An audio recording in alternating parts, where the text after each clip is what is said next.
Глава 181. Сражение мертвых и радужные мотыльки. В своих мечтах. Подумай об этом хорошенько. Нам, двоим боевым братьям, посчастливилось переместиться вместе. Нам уже очень повезло. По крайней мере, наши шансы на выживание намного выше, чем у остальных. А то, что нам удалось избавиться от этого человека, было большой удачей. Веришь ты, что я достаточно терпелив, чтобы дожидаться добычу? Не бойтесь встречи со свирепыми людьми. Мы ведь и так уже рискуем нашими жизнями, войдя в это место. У нас и так нет другого выбора, верно? Мы должны как можно скорее добраться до центра и заполучить преимущество. Вот самый лучший план. Старший ученик горы духовного зверя явно был сильнее второго. К тому же он был гораздо умнее. Пока он поучал второго, он продолжал бдительно озираться по сторонам. Увидев это, Хань Ли стал еще более осторожным и использовал свою технику удерживания ци на максимум. Он также затаил дыхание, чтобы наверняка не выдать свое присутствие. Хань Ли даже и не думал о том, чтобы напасть на них. Он никак не мог позволить себе подобную глупость. Один из них обладал магической силой начала 12-го слоя. Другой был на более высокой ступени 12-го слоя. И если бы они объединились, у него бы не было ни единого шанса на успех, чтобы противостоять их силе. Таким образом, Хань Ли мог только тупо наблюдать за тем, как эти двое собрали последние пучки травы холодной дымки и подожгли труп ученика Небесной Императорской крепости. Наконец, они убрали растения в свои красные сумки и исчезли с другой стороны густого леса. Хань Ли вышел из своего укрытия не сразу после того, как эти двое ушли. Подождав какое-то время, он показался из листвы и внимательно осмотрелся по сторонам. Казалось, он и думал о чем-то подобном, что враги были повсюду. Неудивительно, что эти люди рискнули участвовать в испытании кровью и огнем. Почти все они думали о том, чтобы добраться до центра запрещенной зоны, чтобы собрать как можно больше духовных предметов. Будут трудно избежать битвы. В конце концов, количество духовных предметов, достигших зрелости, действительно было ограничено. Их бы принципиально не хватило для каждой секты. Лицо Хань Ли потемнело. Ему было горестно осознавать это. Он сам стал свидетелем этого. Хотя человек в синей одежде и был так же осторожен, как и он сам, но он все равно легко покинул мир живых. Неизвестно, сколько аналогичных событий произошло по всей запрещенной зоне. Это заставило его подумать, что ему придется сильно потрудиться, чтобы выполнить свою цель. Он действительно не знал, была ли это хорошая идея отправиться в это опасное путешествие. Возможно, если бы он принял эти две гранулы заложения фундамента, он бы смог пробиться и совсем не нуждался в этом отчаянном и рискованном поступке. Хань Ли чувствовал себя обескураженным и имел слабое представление о том, что ему следовало делать. В конце концов, трудно было сказать, будут ли его мысли в смятении, если он окажется в смертельной опасности. Через несколько часов Хань Ли покинул окрестности и направился к центру запрещенной зоны. Подумав немного, разум Хань Ли победил. Он знал, что эти последние мысли о безысходности его положения были всего лишь минутной слабостью, чтобы найти себе оправдание. Таким образом, он укрепил свой разум и снова отправился в путь. Хань Ли не стал следовать за теми двумя, а вместо этого пошел в обход, хотя, конечно, те двое и выбрали самый короткий маршрут. Хань Ли не был параноиком. Его противники, используя свои способности, действительно могли обнаружить его. Кроме того, он также боялся особой техники контроля зверя учеников с горы духовного зверя. Он не знал, какие еще необычные техники были у них в запасе, поэтому лучше было сохранить дистанцию. Надо сказать, что сначала он использовал облачную птицу, которая обладала человеческим интеллектом, для отслеживания конкретных людей с большого расстояния. Можно предположить, что ученики с горы духовного зверя также имели подобную технику.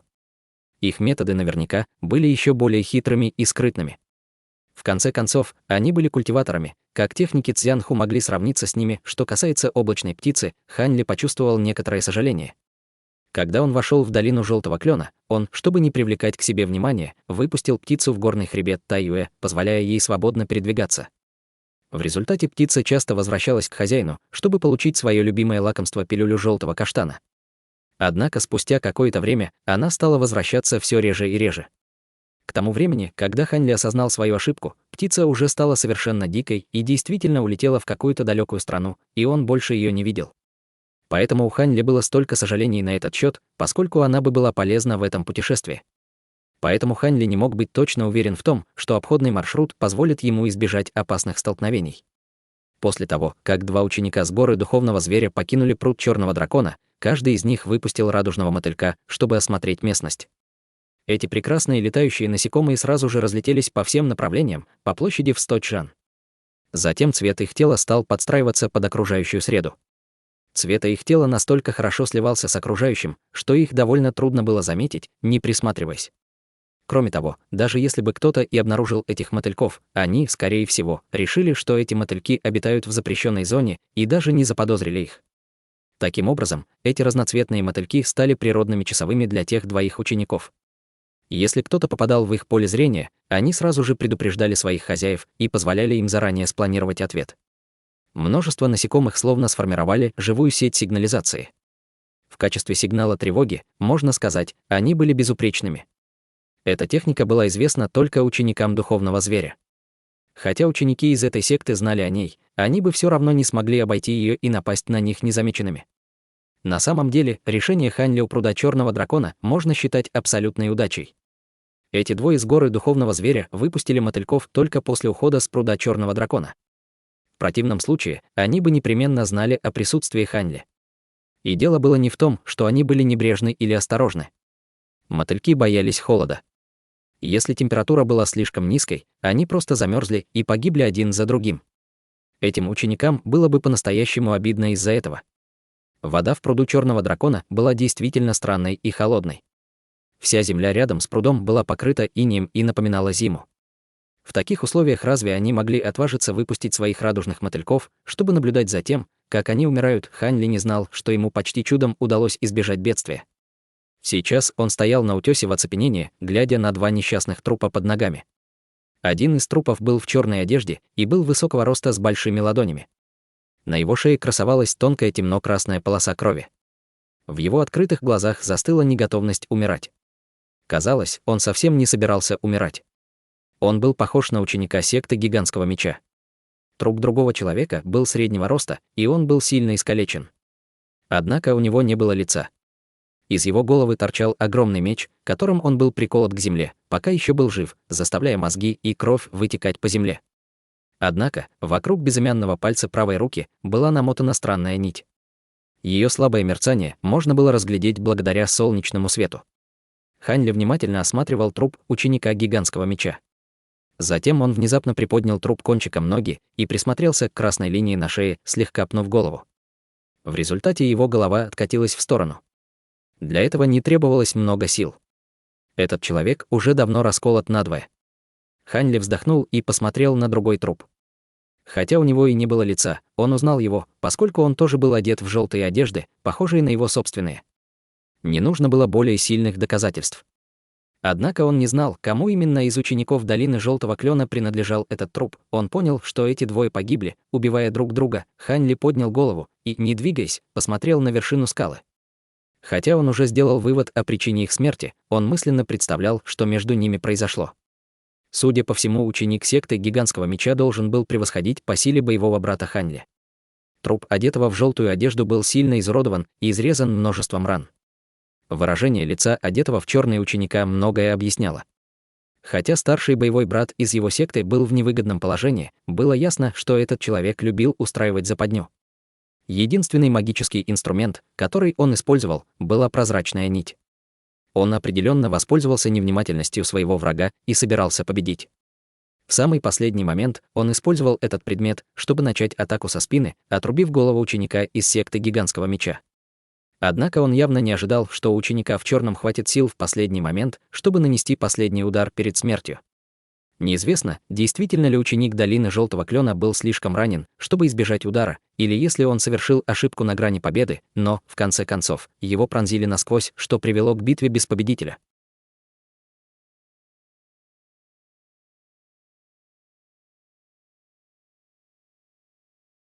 Глава 182. Молодая женщина и нить. Поскольку Хань Ли понял, каким образом эти двое погибли, он мог только молиться, чтобы его старший боевой брат совершит приятное путешествие к желтым источникам и скоро перевоплотится. Затем, без тени учтивости, он решил разграбить их трупы. В любом случае, эти люди были уже мертвы, поэтому Хань Ли хотел забрать содержимое их сумок. Однако, поискав немного, он не смог их найти, тщательно осмотрев их еще раз, он так и не смог их найти. Выражение его лица стало серьезным. Хань Ли почувствовал, что волосы на его теле встали дыбом, а сердце стало биться сильнее. Кажется, здесь действительно был еще кто-то. Именно этот человек забрал их сумки. Хотя этот человек, скорее всего, уже давно ушел отсюда, Хань Ли не был уверен в том, что он не стал использовать два этих трупа в качестве приманки и не наблюдал за ним поблизости. Возможно, Хань Ли совершил ошибку. Напротив скалы росла трава, достаточно высокая, чтобы в ней смог скрыться человек. Хань Ли тут же пригнулся к трупам, повернувшись лицом к траве. Это вело его в сильное беспокойство. Возможно, кто-то действительно прятался за ним. Хань Ли не двигался и продолжал сидеть на корточках. Если бы кто-то смотрел сзади, ему бы казалось, что он все еще обыскивает трупы. Однако, он уже незаметно вынул свои магические инструменты и талисманы и осторожно высвободил свое магическое чутье, пытаясь найти человека, который мог прятаться неподалеку. Результат его духовного поиска не удивил Хань Ли. Вокруг все было в порядке, не было никаких необычных колебаний духовной ци. Но даже в этом случае была вероятность, что кто-то скрывался поблизости. Этот человек мог технику удерживания ци, чтобы скрыть магическую силу своего тела, из-за чего Хань Ли, естественно, не смог его найти. Причина, по которой Хань Ли стремился воспользоваться духовным чутьем, была в том, что он хотел побить траву, чтобы напугать змею, по крайней мере, противник, существовавший в его мыслях, не посмел бы действовать слепо. Результатом его действий было то, что действительно напрасно испугался, и здесь никого не было, или же человек, который все время сдерживал свое ци и шпионил за ним, терял возможность осуществить свой план действий. Через мгновение Хань Ли поднялся и повернулся к большому участку высокой травы. Пристально осмотрев окрестности, он внезапно отпрыгнул, не сказав ни слова, превратившись в черную точку и постепенно удаляясь.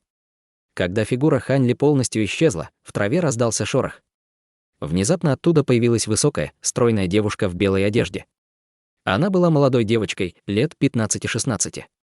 Она выглядела совершенно невинной, а ее лицо казалось восхитительным.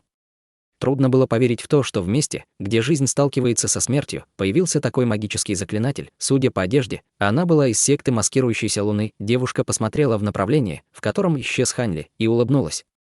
Она произнесла голосом, который превосходил ее возраст: «Такая храбрость и мудрость, очень неплохо. Ваша магическая сила совсем немного не дотягивает до меня.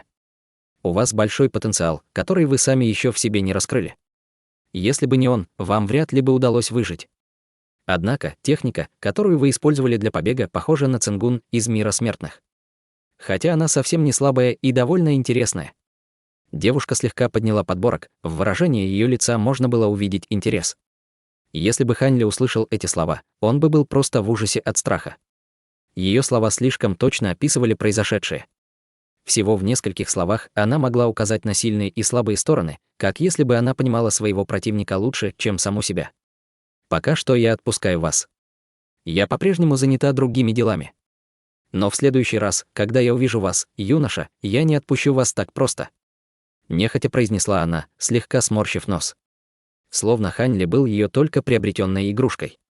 Она очень заинтересовалась в нем, заставляя ее сожалеть о том, что ей пришлось уйти. Затем она слегка надула губы и достала талисман.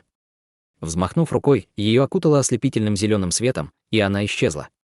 Если бы кто-то видел эту сцену, они, возможно, сразу же почувствовали душевную боль и громко прокляли бы весь клан этой женщины, надеясь, что он завянет. Она действительно безрассудно тратила талисман, который редко встречался в мире культивации, талисман исчезновения дерева. Это был элементный талисман среднего ранга. Следует отметить, что если у человека был среднеранговый талисман, хотя его и нельзя было считать семейной реликвией, это было то, что можно было использовать только на грани жизни и смерти, поскольку его наиболее оптимальным использование было при побеге. Хань Ли ничего не знал об этом, поэтому, естественно, что его это не беспокоило. Более того, он не мог знать, что была какая-то женщина, которая очень заинтересовалась им. Он по-прежнему верил, что ему легко удалось выбраться из затруднительного положения, и был очень счастлив. Независимо от того, действительно ли там кто-то был, Хань Ли не собирался дальше выяснять это. В конце концов, по мере приближения к центральному району, подобные враги станут встречаться все чаще. Они будут создавать аналогичные засады, и нападение на других станет обычным явлением. Чтобы сохранить свою жизнь, он должен приложить все усилия на избежание ненужных конфликтов. Таков был текущий план Хань Ли. Кроме того, Хань Ли ничего не смог получить от двух этих трупов. С этой мыслью Хань Ли вытянул руку.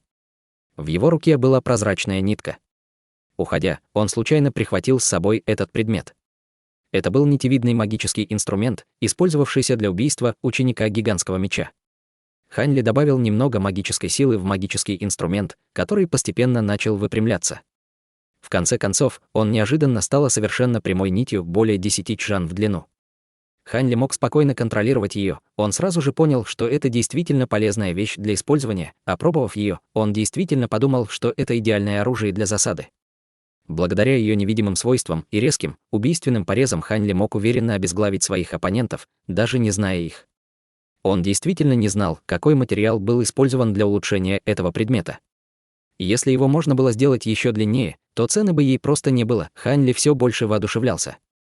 Одним взмахом нити он срубил более 10 деревьев, разрезав и напополам без малейшего сопротивления. Хань Ли радовался этому, поскольку придумал еще больше применений для ее использования.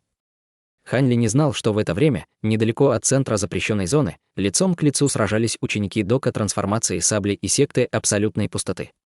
Поскольку в каждой стороны было около 5-6 человек, их силы были примерно равны. Это был первый крупномасштабный поединок на смерть в текущем испытании кровью и огнем. Дело было в том, что кто первый войдет в центральную область, тот сможет собрать больше духовных растений. И если бы они смогли подавить здесь своих противников, это было бы большой удачей. Исход битвы был такой: даосские священники из секты абсолютной пустоты были сильнее. После того, как они убили большинство своих противников, оставшиеся двое из дока трансформации сабли бежали, получив ранения. Затем ученики секты абсолютной пустоты первыми вошли в центральную область.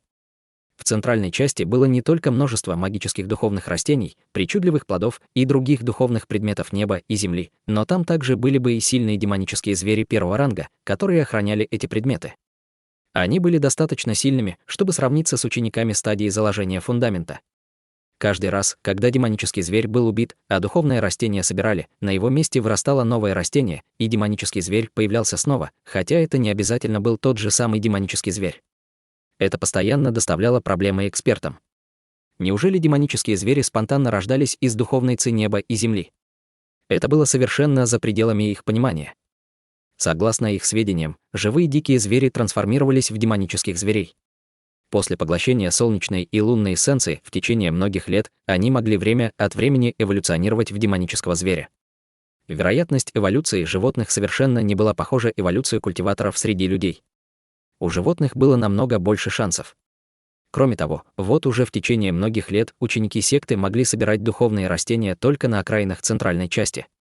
И если бы они подошли ближе к центру, им бы пришлось столкнуться с несколькими заклинаниями ограничения и ловушками, будучи либо пойманными, либо лишенными жизни. Плюс ко всему, чем глубже они входили в центральную зону, тем страшнее становились демонические звери. Поскольку у учеников не было сил сопротивляться им, они могли лишь послушно шагать по окраинам центральной области.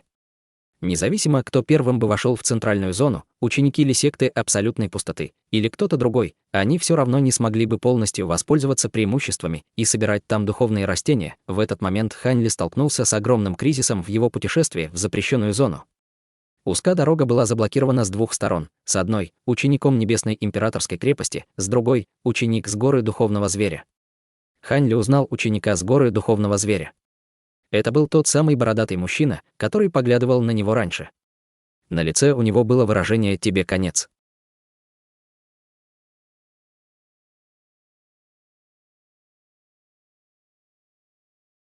Глава 183. Талисман духа гармонии. Хань Ли почувствовал, как злость поступила к его горлу. Он не думал, что, будучи чрезвычайно осторожным, он все равно попадет в засаду. Кроме того, это был один из худших вариантов развития событий. Сейчас он находился в зоне под названием «Горизонт». Вокруг него было слишком опасно. Без использования летающих магических инструментов пройти можно было только одним путем, узкой дорожкой, ведущей к центральной области. С двух сторон, по бокам этой узкой дорожки располагались крутые скалы. Хотя Хань Ли не был слаб в легких боевых искусствах смертного мира, он не рискнул бы опрометчиво подняться на них. Кроме того, идея воспользоваться магическими летающими инструментами была еще более абсурдной. Это было бы настоящим самоубийством, поскольку враги могли спокойно атаковать его в этом случае. Он не стал даже думать об этом. Никто из учеников сект никогда не совершил бы подобную глупость. Более того, горький опыт его предшественников показал, что полет в запрещенной зоне – верный путь к смерти. Когда Хань Ли вошел в это место, он долго колебался. Однако, в конечном счете, не решился рисковать. В результате он был вынужден открыто идти по узкой дороге пешком. Естественно, Хань Ли боялся опасностей на этой дороге. На протяжении всего пути его нервы были на пределе. Но даже в этом случае, пройдя через весь путь, его заблокировали двое противников без малейшего предупреждения. Когда Хань Ли увидел жестокое выражение лица бородатого мужчины, что пытаться разговаривать с ними было бесполезно. Сначала он ударил по защитному талисману водяного барьера, а затем вытащил летающий темный железный щит. Кроме того, он достал магический инструмент «Золотые лезвий» и его несколько элементных высокоранговых талисманов земляной тюрьмы. Бородатый мужчина и человек позади него смотрели на действия Хань Ли холодным взглядом, не обираясь отступать от своих намерений. Казалось, что двое были абсолютно уверены в себе, они были полностью уверены в том, что смогут справиться с Хань Ли, и выглядели очень спокойными. И неудивительно. Человек позади него уже был на пике 12 уровня.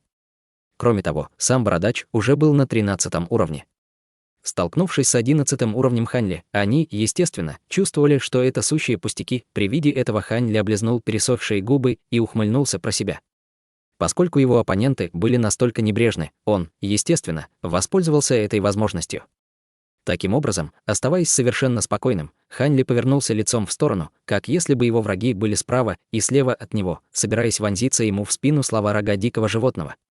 Как и ожидалось, эти двое не воспользовались возможностью для совместной атаки. Это были самые сильные враги, с которыми он когда-либо сталкивался, с тех пор, как вошел в мир культивации.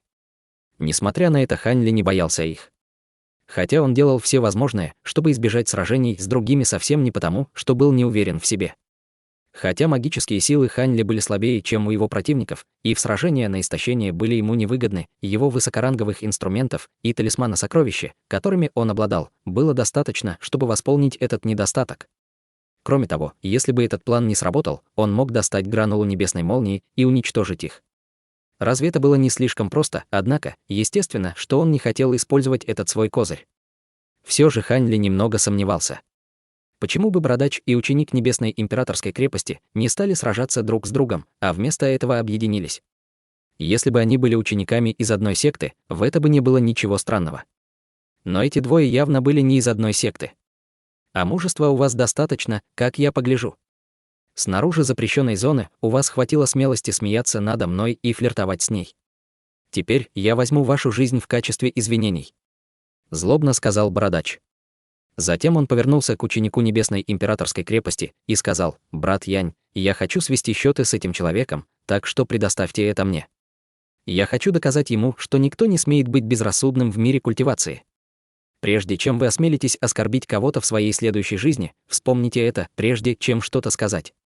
Услышав это, ученик Небесной Императорской крепости беззаботно пожал плечами и сказал: «Делай, как тебе нравится. Я просто постою в сторонке.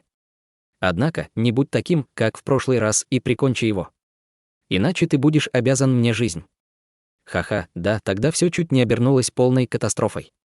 На этот раз я сражаюсь с птенцом. Мне хватит и половины своих сил, чтобы покончить с ним. Сначала бородач покраснел от злости, но затем произнес это с презрением. Тогда сделай все возможное. Я действительно не хочу, чтобы настал день, когда я узнаю о твоей смерти. В конце концов, мы были хорошими друзьями уже много лет. Найти человека с приятным характером действительно трудно.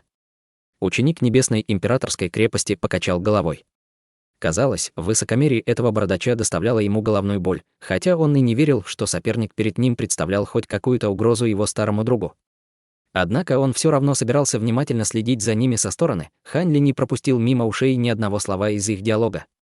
То, что он услышал, развеяло сомнения в его сердце. Неожиданно эти двое изначально оказались друзьями. Более того, они действительно были в хороших отношениях между собой. Это было довольно хлопотно. Эти двое были уверены, что лучше координировать свои действия против врагов, чем объединяться в обычные временные союзы. Услышав их слова, казалось, что они сотрудничали вместе уже не один раз. Хань Ли чувствовал себя немного подавленным. «Кажется, я могу использовать только гранулу небесной молнии. Но сначала мне придется расправиться с одним из них, тогда победить остального будет намного легче». Однако, это слишком странно. Ведь изначально ученики каждой секты были хаотично перемещены на территорию запрещенной зоны. Неужели они переместились в одно место или встретились где-то? Это действительно невероятно. С ненавистью подумал Ханли. Он был очень возмущен их удачей. Ханли не знал, что ученик из Небесной Императорской крепости радовался этому в глубине своего сердца. Видя, что его бородатый друг направлялся к Ханли, он не мог не думать о том, что он смог встретить своего хорошего друга благодаря талисману Духа Гармонии. Высокоранговый талисман Духа Гармонии действительно очень полезная вещь. Если при входе в запрещенную зону одновременно воспользоваться этим талисманом, то духовная ци временно связывается воедино и переносит людей в одно место без каких-либо ограничений. Хотя, конечно, шансы на успех составляют 50%, цена талисмана была намного выше, чем у обычных элементных высокоранговых талисманов.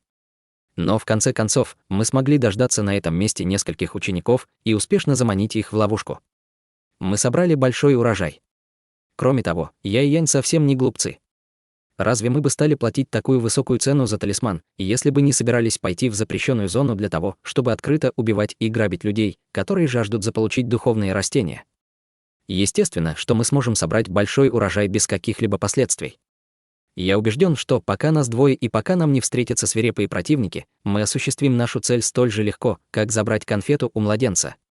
Затем, когда испытание будет подходить к концу, мы отступим и найдем место для укрытия. Мы будем скрываться там, пока не наступит время уходить. Это действительно безупречный план. Только я мог придумать его. Ученик Небесной Императорской крепости думал о своих будущих перспективах, все больше погружаясь в свои нарциссические мысли. Естественно, он не думал о жестокой битве, которая должна была вот-вот начаться. В этот момент бородач достал зеленый кожаный мешочек и злобно ухмыльнулся, глядя на Ханли, приближаясь к нему. Казалось, он действительно собирался избавиться от него. Неизвестно, послушал ли он совет своего друга или решил так сам, но на полпути он использовал защитный барьер, который усиливал его защиту. Видя это, Ханли нахмурился. Это была еще одна головная боль, он изначально собирался действовать, используя халатность этого бородача, опасаясь действий ученика горы духовного зверя. Но теперь, когда его противник выпустил магическую защитную технику, это было уже не то, что он смог бы сделать за короткий промежуток времени. Естественно, если бы он использовал гранулу небесной молнии, у бородача не было бы ни единого шанса. Однако, ее можно было использовать только один раз, поэтому наилучший момент для ее применения — это вопрос жизни и смерти. Поэтому Ханли не мог использовать его понапрасну. Поскольку использовать ее было невозможно, Ханли вместо этого планировал напасть на ученика Небесной Имперской крепости. Он увидел, что тот человек заложил руки за спину и поднял голову к небу. В настоящее время он размышлял о чем-то, не замечая происходящего вообще. Ханли обрадовался, это была прекрасная возможность для внезапной атаки. Не тратя время на раздумья, он использовал талисман земляной тюрьмы, швырнув его бородачу. В результате талисман превратился в поток желтого света, яростно выстрелив в противника. Бородача мгновенно покрыло этой техникой, фактически он оказался в ловушке. Желтый свет принял форму огромного барьера, не позволяя ему сдвинуться ни на шаг вперед.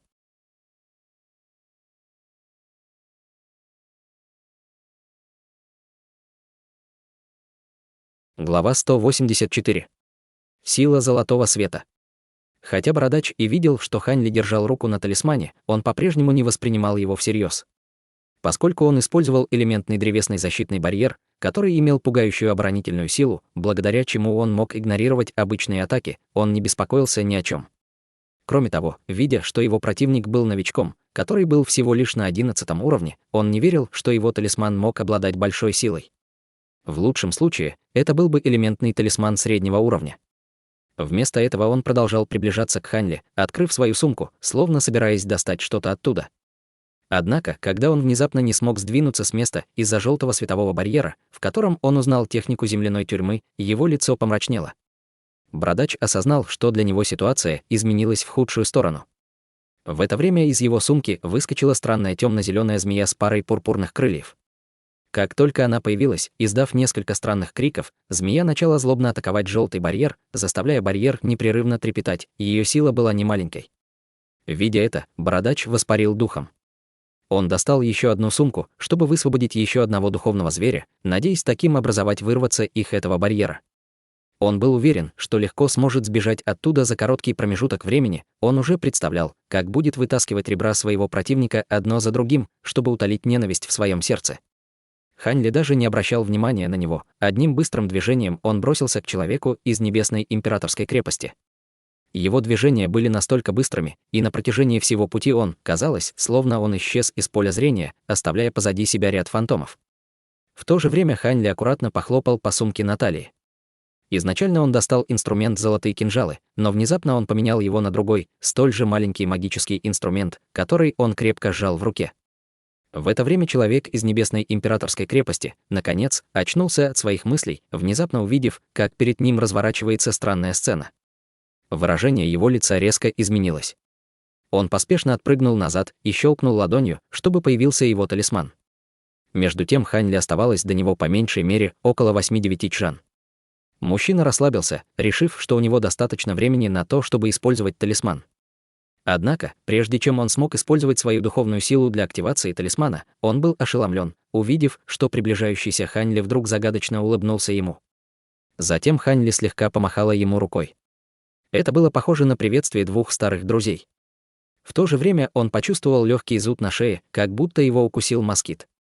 Человек из Небесной Императорской крепости уставился на него, пытаясь понять намерения противника. Но внезапно у него в глазах потемнело, и он потерял сознание. «Брат Янь!» Стоявший в другой стороне бородач с горы духовного зверя невольно вскрикнул с широко распахнутыми глазами, видя происходящее. Он видел, как Хань Ли взмахнул рукой, будучи на расстоянии в несколько чжан, а голова его близкого друга отлетела назад. Отделившись от тела, его голова катилась по земле. Однако его обезглавленное тело отступило еще на несколько шагов и только потом упало. Из его шеи фонтаном брызнула кровь. Внезапно бородач почувствовал, как по его спине покатился холодный пот, а руки и ноги словно оцепенели. Методы, которые противник использовал, чтобы убить его друга, были слишком демоническими. Он видел, что Хань Ли к нему даже не прикоснулся и не использовал никакой магической техники. «Щенок, как только я выйду, я прикончу тебя».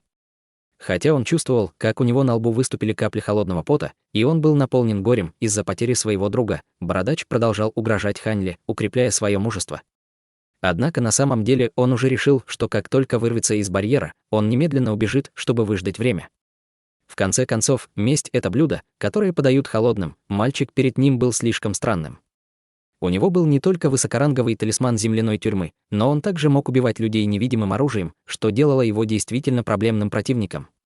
Месть за друга — важное дело, но сейчас, в первую очередь, он должен был позаботиться о своей шкуре. Оказалось, что, казалось бы, такой жестокий противник, как этот, на самом деле был трусливой мышью.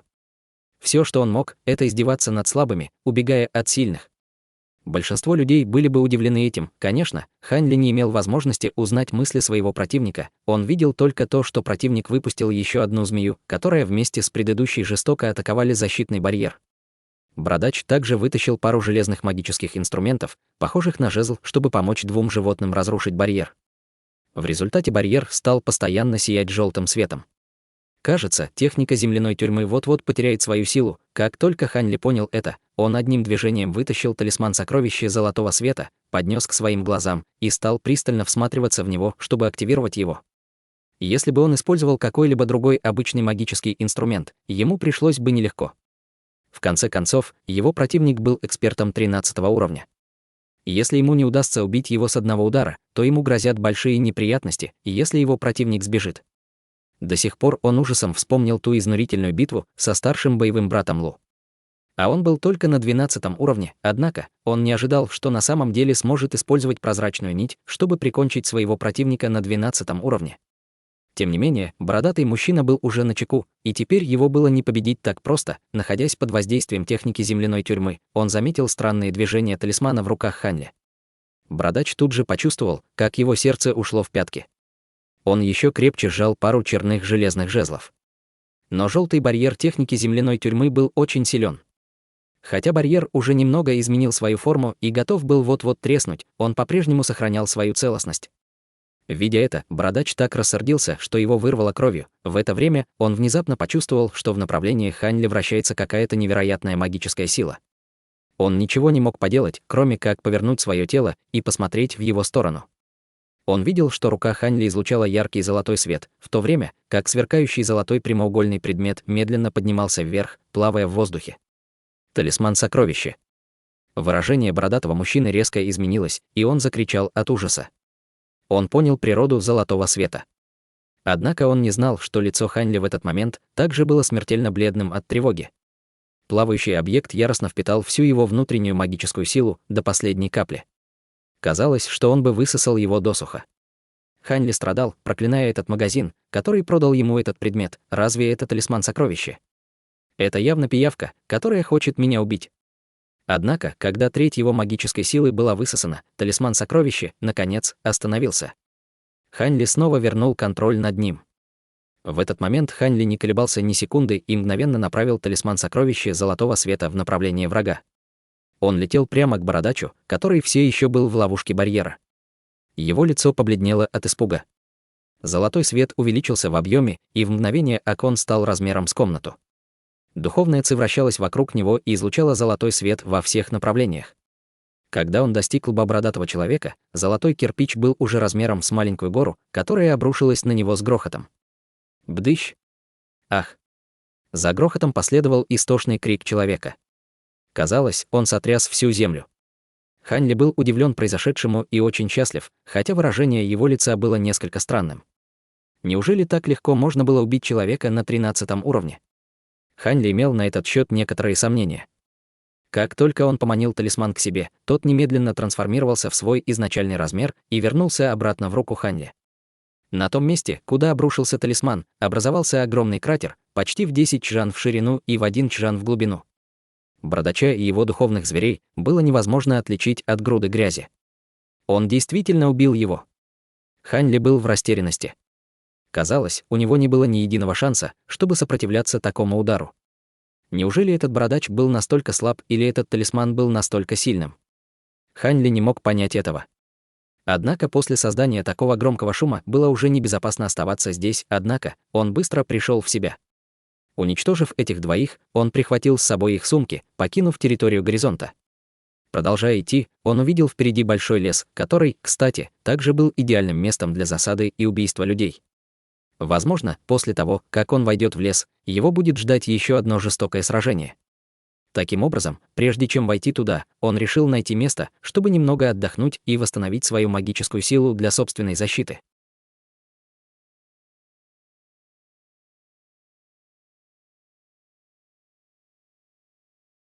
Глава 185.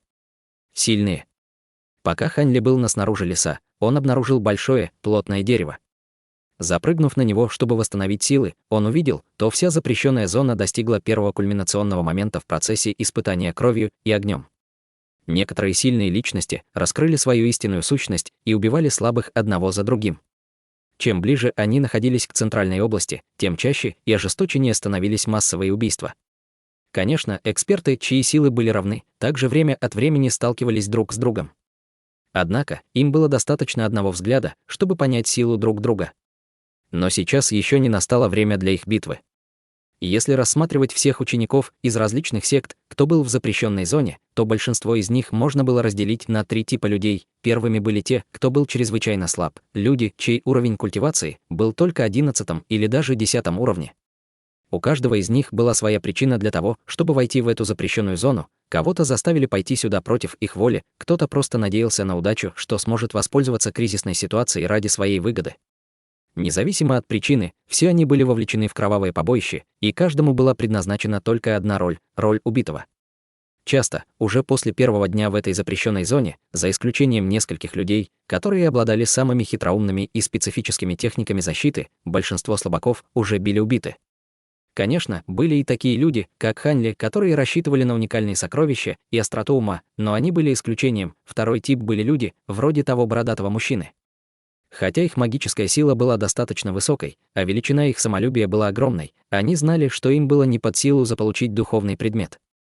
Они не желали сражаться с экспертами высокого уровня внутри запрещенной зоны ради духовных растений, вместо этого они выискивали людей первого типа. Они использовали любую возможность, чтобы убить этих людей, украсть их сокровища и разбогатеть таким образом.